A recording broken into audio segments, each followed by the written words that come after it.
Bonjour, ici Joël Spinks et bienvenue à l'émission Vie de foi. Aujourd'hui, j'ai l'honneur de vous présenter l'évangéliste Mario Mascotte. Bonjour, frère Mascotte. Bonjour. Bienvenue à l'émission Vie de foi.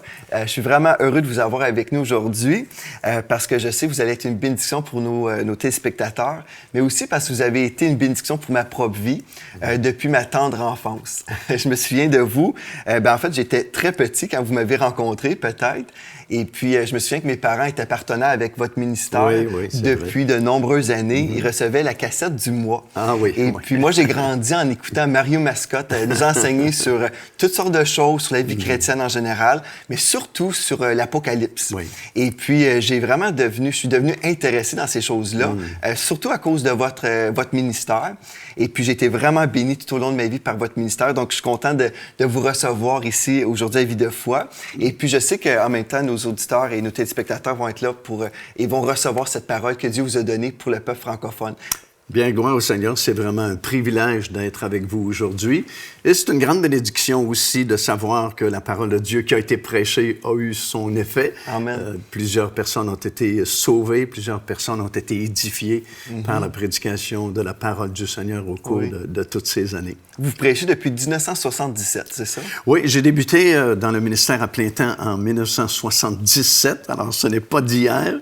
Et le Seigneur nous a conduits à cette époque-là pour fonder le ministère Pain de vie, qui nous permet de prêcher la parole de Dieu par tous les moyens possibles, imaginables, la télévision, aujourd'hui les CD, les DVD, les campagnes d'évangélisation, la littérature, et ainsi de suite. Et vous avez votre propre émission également? Oui, depuis de nombreuses années. En fait, on fait de la télévision depuis probablement une trentaine d'années. À l'époque, bien sûr, c'était l'émission Au Centuple, qui était un peu la version française de St. Huntley Street de Toronto. Et après, on a fait nos propres émissions, les prophéties de la fin, Jésus 2000 ans plus tard. Et plus récemment, on a débuté une nouvelle série d'émissions de télévision qui s'intitule Les actualités prophétiques.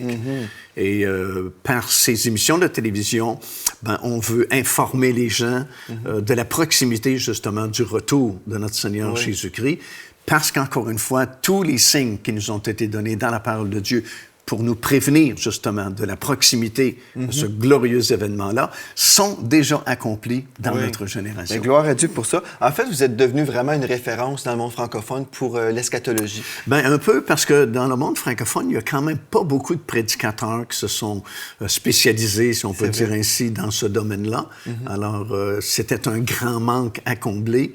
Et puis, je remercie le Seigneur de l'appel qu'il a placé sur ma vie pour, justement, comprendre et recevoir ces révélations concernant le retour du Seigneur Jésus-Christ. En tout cas, je crois qu'on va vraiment être bénis tout au long de cette semaine avec vous.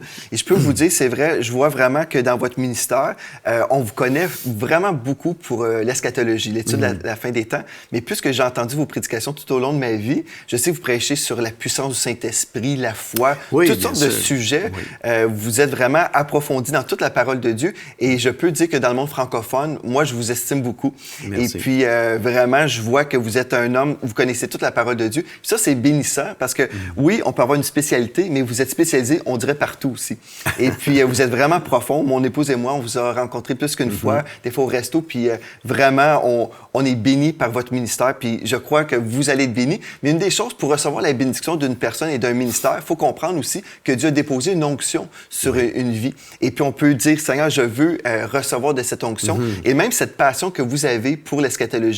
Et je sais que dans le monde chrétien, les gens ont peur parfois même d'adresser le sujet de la fin des temps. Et certains pasteurs même disent, je laisse ça à Mario Mascotte. C'est quand même un sujet assez complexe. Puis il y a eu beaucoup d'exagération justement concernant ce sujet-là.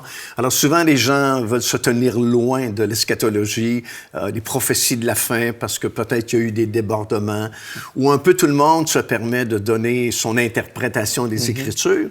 Et il y a beaucoup de contradictions justement dans ceux qui enseignent quelquefois la parole de Dieu sur ce thème-là. Mais si on fait attention, puis on harmonise les versets de la parole de Dieu, c'est la parole de Dieu. Oui. Alors, ça ne porte pas à la confusion, mais c'est plutôt de la révélation. Et d'ailleurs, le livre de l'Apocalypse, qui est le livre par excellence, lorsqu'on veut parler des prophéties de la fin, bien sûr, débute par une bénédiction. Ça dit « Heureux celui qui lit ce livre-là, Absolument. heureux celui qui entend les paroles de la prophétie, et heureux celui qui les garde ou les met en pratique. » C'est ça, exactement. C'est un livre de bénédiction. Oui, et on devrait approcher le livre de l'Apocalypse justement comme ça, se disant, si je découvre cette révélation-là, si je la reçois vraiment dans ma vie, je vais être béni, je vais être heureux. Oui. Donc, on ne devrait pas avoir peur, mais comprendre que Dieu peut nous aider à comprendre, et Dieu a donné à l'Église des enseignants comme vous pour nous aider, nous éclairer. Oui. Et puis, avec l'aide du Saint-Esprit, on comprend la révélation, puis on est béni, et c'est la révélation du Seigneur Jésus-Christ. Donc, gloire à Dieu pour ça. Donc, aujourd'hui, j'aimerais ça qu'on commence notre étude en parlant du réveil. Parce qu'on entend beaucoup parler du réveil, et on sait que ça, le réveil fait partie aussi des temps de la fin. Et on parle de l'eschatologie. Souvent, les gens s'imaginent que l'Apocalypse, c'est juste les monstres et puis les symboles. On a peur de ces choses-là parfois. Mais en fait, quand on découvre les plans de Dieu pour les temps de la fin, on découvre une grande bénédiction, entre autres, qu'il va y avoir un réveil au temps de la fin.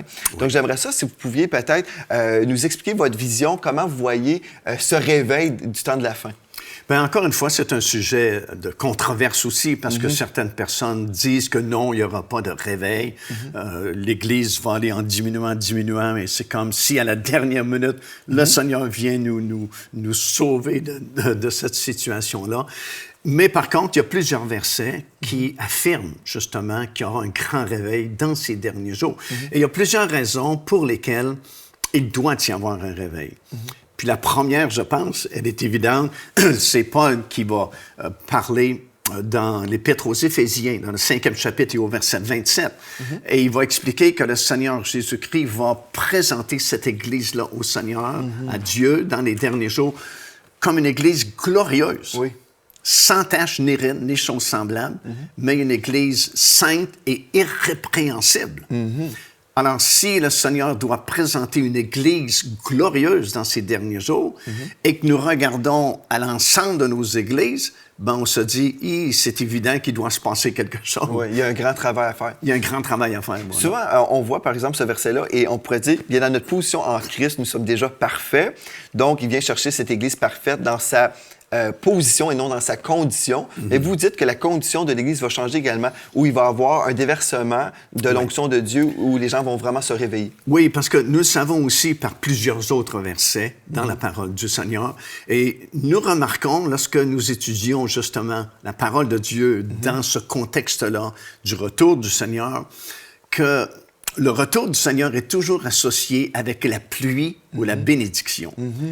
Et comme nous savons, la pluie dans l'Ancien Testament, c'était toujours signe de réveil, signe de bénédiction. De rafraîchissement aussi. De rafraîchissement, des temps de rafraîchissement qui sont prévus dans les derniers jours.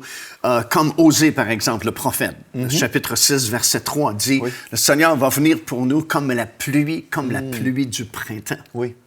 Jacques va dire dans son épître, c'est chapitre 5, verset 7, il va dire que le laboureur attend le précieux fruit de la terre, il attend la pluie de la première saison et de l'arrière-saison.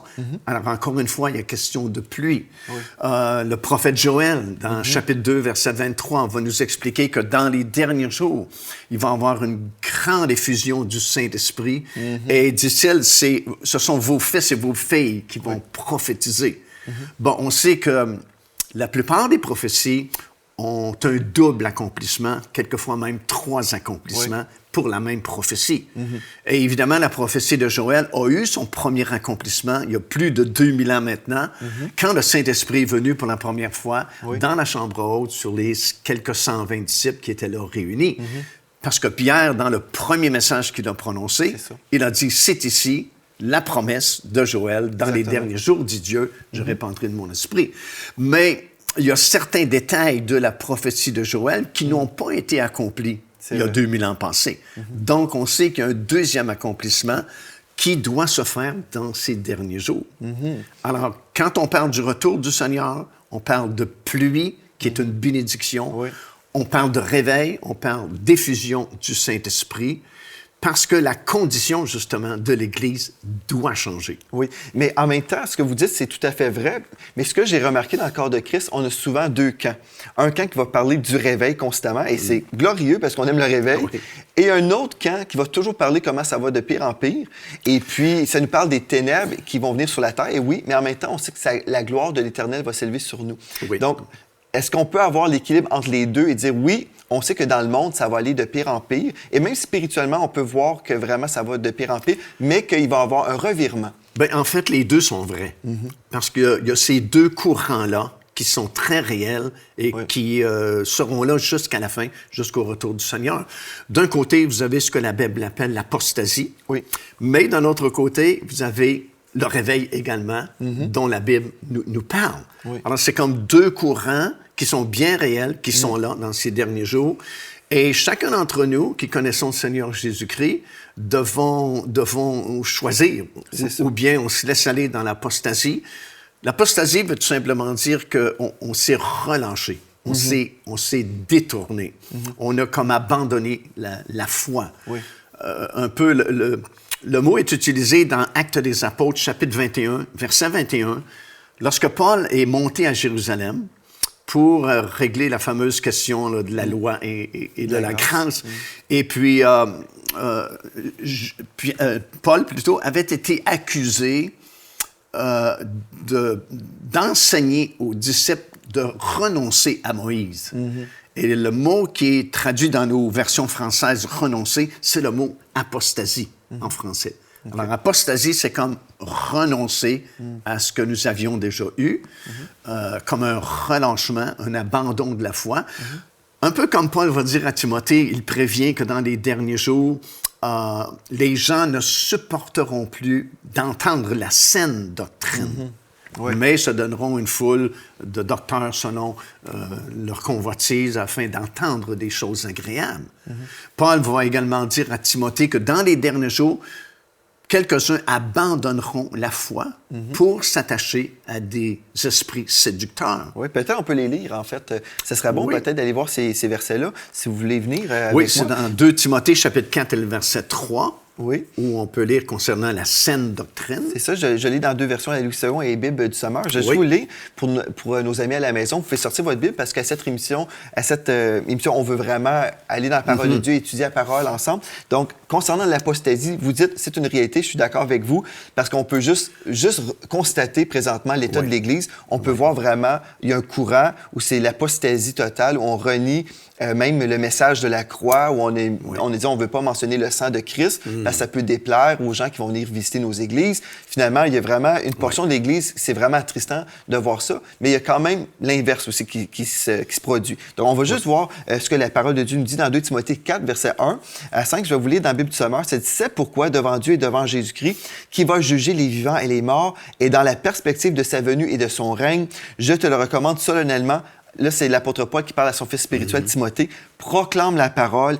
insiste que l'occasion soit favorable ou non, convainc, réprimande, encourage par ton enseignement avec une patience inlassable. » Et ça, je trouve, c'est intéressant même voir ça dans cette version de Bible du Sommeur, avec une patience inlassable, parce que des fois, c'est pas toujours facile. C'est vrai. Verset 3, ça dit « Car le temps viendra où les hommes ne voudront plus rien savoir de l'enseignement authentique ou de la saine doctrine. » Les gens vont dire « Non, ça m'intéresse pas. » C'est peut-être vrai, mais je préfère entendre d'autres choses. Au gré de leurs propres désirs, ils se choisiront une foule de maîtres, ou dans la Louis II, ça nous parle de foule de docteurs. Oui. Finalement, on va choisir l'enseignant qui nous fait plaisir, à qui il ne demande que de leur caresser agréablement les oreilles. Imaginez les prophètes de l'Ancien Testament, ils n'annonçaient pas toujours un message agréable, mais pourtant, c'était la parole de Dieu. Ils détourneront l'oreille de la vérité pour écouter des récits de pure invention. Mais toi, ici encore, Paul parle à son fils spirituel Timothée. « Garde en toutes circonstances le contrôle de toi-même, supporte les souffrances, remplis bien ton rôle de prédicateur de l'Évangile, accomplis pleinement ton ministère. » Donc ça, on a l'exhortation que l'apôtre Paul donnait à Timothée, mais c'est encore bon pour nous aujourd'hui, parce qu'on est justement dans ces jours-là où les gens mettent de côté la vérité de la parole de Dieu en échange pour des fables. Oui. D'ailleurs, Paul spécifie « Il viendra un temps où les hommes ne supporteront plus d'entendre la saine doctrine. » Alors, il parlait au futur, mais pour nous, ce n'est plus le futur, nous sommes en train de vivre cela. C'est et ça. on le constate malheureusement dans plusieurs assemblées. Oui, puis même aussi dans le courant de l'Église, on voit, comme vous avez mentionné, qu'il y a des gens qui vont rester attachés aux pratiques extérieures de la religion, mais en réalité, ils ne voudront rien savoir de ce qui en fait la force. Finalement, on va mettre de côté aussi le Saint-Esprit. Est-ce que vous voyez ça dans ce texte-là, que vraiment, on va renier la force, la puissance de l'Évangile? Oui, parce que le Saint-Esprit, c'est celui qui illumine la parole du Seigneur. Oui. C'est le communicateur de la parole de Dieu. C'est celui qui donne la vie, justement, à l'Église. Oui. Et lorsqu'on s'éloigne de la saine doctrine, ce sont les premières choses que nous abandonnons. Oui. La direction du Saint-Esprit, le baptême du Saint-Esprit et ces choses-là. Parce qu'on veut justement entendre des choses qui sont plus agréables pour la chair. Oui. Mais qui conduisent à la mort plutôt qu'à la vie. Donc ça fait partie, en fait, des signes de la fin des temps, l'apostasie, et aussi même qu'il y aurait des gens qui se moqueraient, qui diraient, écoute, on a toujours entendu parler. Voilà. Ça, c'est un autre verset aussi qu'on peut vous donner, c'est dans 2 Pierre 3:3. Vraiment, ça, c'est les signes où, même le fait d'adresser les sujets de l'Apocalypse, j'ai eu des gens, même des pasteurs qui ont dit, c'est la dernière chose qu'on a besoin d'entendre aujourd'hui, des choses sur la fin des temps. Vraiment, on n'a pas besoin de parler de ces choses-là. L'Église a besoin d'entendre tel sujet sur la vie pratique. Mais en fait, si on entend parler des choses de la fin des temps, c'est pratique parce qu'il y a un but, il y a une bénédiction quand on entend parler de ces choses-là. Et une des choses, c'est on se garde pur, n'est-ce pas? Voilà. Et nous sommes la génération qui a le plus besoin d'entendre, justement, ce message-là, parce que ça nous concerne directement. D'après les signes que nous voyons, qui sont tous accomplis à notre époque, dans notre génération, nous réalisons que nous sommes la génération qui verra le retour du Seigneur. Alors, c'est cette génération-là qui a le plus besoin d'entendre, justement, prêcher concernant le retour du Seigneur. Donc, au lieu de dire « on n'a pas besoin », on devrait plutôt dire « non, il faut prêcher ce message-là ». Puis je vais vous dire, frère Mascotte, je vous ai raconté ça en privé, mais je vais vous le dire ici publiquement. Moi, dans notre Église, j'ai prêché souvent sur plein de sujets de la parole de Dieu, la victoire, la foi, toutes sortes de choses, sur la famille. Mais un jour, j'étais dans ma salle de bain, je me préparais, une place très spirituelle, je me préparais pour ma journée. Et dans mon esprit, Dieu m'a dit « prêche l'Apocalypse ». Puis ça faisait longtemps que je n'avais pas étudié l'Apocalypse. Pourtant, quand j'étais jeune, j'avais passé beaucoup de temps. Dans ma jeunesse, j'étudiais l'Apocalypse. Je me suis vraiment intéressé pendant longtemps. Et là, l'Esprit de Dieu me disait « prêche l'Apocalypse ». Et dans mon esprit, tout de suite, je me suis dit « non, ça se peut pas que ça vienne de Dieu ». J'ai répondu tout de suite, j'ai dit, Seigneur, j'ai dit, t'as Marie Mascotte. C'était ma réaction. Mais en fait, j'ai dit, je suis pas un spécialiste parce que pour moi, c'était comme quelque chose de lourd. Je devais, mais c'est vrai qu'on a une certaine responsabilité. Dans la Bible, ça dit, efforce-toi d'apprendre la parole et on doit se préparer. Et j'ai dit, je suis pas un spécialiste, mais Dieu m'a appelé. Étudie. Il me l'a dit, étudie. Et puis, je me suis remis à étudier le sujet. Et puis, gloire à Dieu, en étudiant ces choses-là, ça fait peut-être 2-3 ans de ça que Dieu m'avait dit de me remettre dans l'étude de l'Apocalypse. Et depuis ce temps, on voit que le monde va vraiment là, à la dérive. C'est terrible ce qu'on voit avec même les gens qui se font persécuter pour leur foi. On dirait c'est comme jamais auparavant. Donc, on est dans ce temps de l'apostasie. Tout à fait. Mais gloire à Dieu, le chrétien a l'espoir de l'enlèvement. Et puis, on veut parler de ça aussi aujourd'hui. Donc, l'apostasie est là. On pourrait parler constamment juste de l'apostasie, mais c'est une réalité. Mais après ça, on dit, OK, ça existe, mais ma responsabilité devant cette situation-là, pour vous, comment vous pourriez peut-être encourager nos téléspectateurs qui se diraient, je veux vraiment être prêt pour l'enlèvement? Bien, c'est bon de dire ça parce que, étant donné que nous sommes la génération la plus concernée par le retour du Seigneur Jésus-Christ, le Saint-Esprit, justement, met comme les bouchées doubles pour révéler ces choses-là à ceux qui s'intéressent vraiment à la parole du Seigneur. On dit souvent qu'on est dans la 6e journée prophétique, 6000 ans, et que bientôt nous entrons dans la 7e journée, le règne de 1000 ans. Et vous savez, lorsque Israël est sorti d'Égypte, à tous les matins, il y avait le petit déjeuner qui était servi miraculeusement, la manne apparaissait. Mais la 6e journée, il y avait double portion de la manne parce que le lendemain, c'était le sabbat et on ne pouvait pas aller la chercher. Alors, si nous disons que nous sommes dans la 6e journée prophétique, c'est normal d'avoir double portion de la manne véritable qui est la parole du Seigneur. Alors, déjà, si on s'intéresse à ces choses-là, le Saint-Esprit ne demande pas mieux que de révéler la parole du Seigneur. Et nous sommes la génération qui peut recevoir les plus grandes révélations, justement, concernant ces choses-là. Oui. Non seulement nous comprenons la parole de Dieu par la révélation du Saint-Esprit, mais en plus, comme on prêche souvent, autrefois, c'était très difficile à comprendre certaines prophéties qui étaient données. Ouais. Parce que, bon, la technologie n'était pas là pour nous l'expliquer ou rendre la chose possible, mais les gens y croyaient quand même parce que c'était écrit dans la parole de Dieu. Mais aujourd'hui, non seulement on peut recevoir ces choses-là par la révélation du Saint-Esprit, mais on sait que c'est possible parce que la technologie est là pour rendre cette chose possible. Non seulement on peut croire, mais aussi on peut comprendre aujourd'hui. Absolument. Donc, ça devient très intéressant de regarder aux prophéties de la fin, parce que nous les voyons s'accomplir dans notre génération. Et c'est curieux, hein, parce que moi, je voyage beaucoup et on fait beaucoup d'évangélisation. Et souvent, ce sont les gens du monde, les gens qui ne connaissent pas encore le Seigneur Jésus-Christ, qui sont vraiment très intéressés par le message prophétique. Wow. Parce que, bon, ils sont au courant de ce qui se passe dans le monde. Ils sont au courant des problèmes puis des conflits qui émergent un peu partout sur la planète. Oui. Et il n'y a pas vraiment d'espoir dans le monde. C'est vrai. On ne sait pas quelle sera l'issue de toutes ces choses-là. Et quand ils réalisent que wow, c'est écrit déjà dans la parole du Seigneur, et la parole du Seigneur nous donne un espoir, une raison de vivre, ben, ces gens-là sont hautement intéressés. Absolument, parce que justement, je me souviens, il n'y a pas si longtemps, j'étais dans un magasin et quelqu'un me posait la question, quelqu'un est venu vers moi pour me dire « Toi, t'es pasteur, qu'est-ce que t'en dis?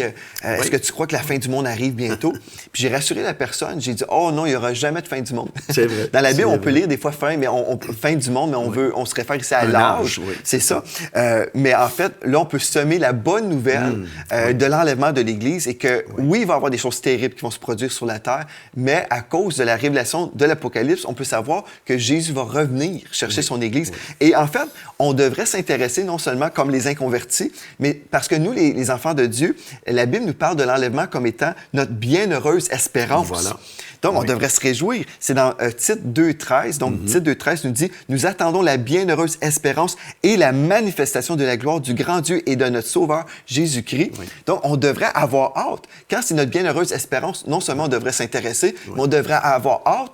Et je sais aussi qu'on va même recevoir une récompense si on a hâte. Ben voilà, c'est que souvent les chrétiens ne s'intéressent pas davantage à ce sujet-là parce qu'il y a beaucoup quand même d'ignorance parmi les enfants de Dieu au sujet de l'au-delà, au sujet de notre vie future avec le Seigneur Jésus-Christ, avec cette terre qui sera renouvelée et quel genre d'héritage nous est réservé là-haut dans les cieux.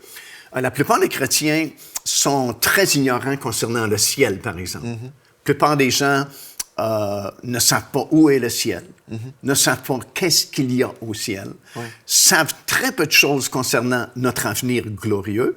Alors, si nous ne sommes pas instruits concernant cet avenir glorieux, ben, il y a moins d'espérance, il y a moins de motivation, justement, pour l'au-delà et l'avenir.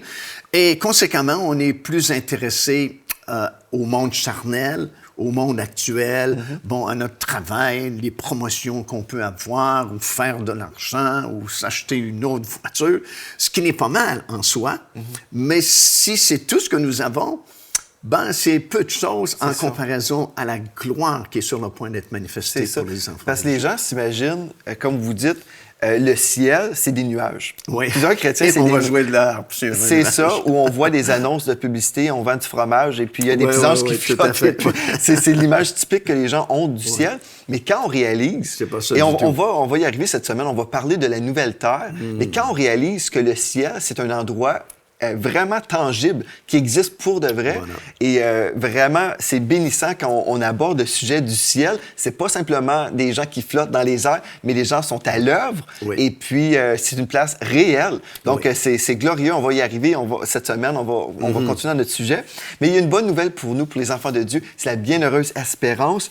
Et puis, le thème qu'on va aborder aussi dans d'autres émissions, justement, sur l'enlèvement, ça nous parle qu'on va être secourus du jugement à venir. Parce que les gens, comme vous dites, dans le monde, peuvent avoir peur parce qu'on écoute les nouvelles, on voit, OK, il y a des choses qui se passent dans le monde, les gens se font décapiter, c'est comme c'est des choses qu'on n'a jamais vues.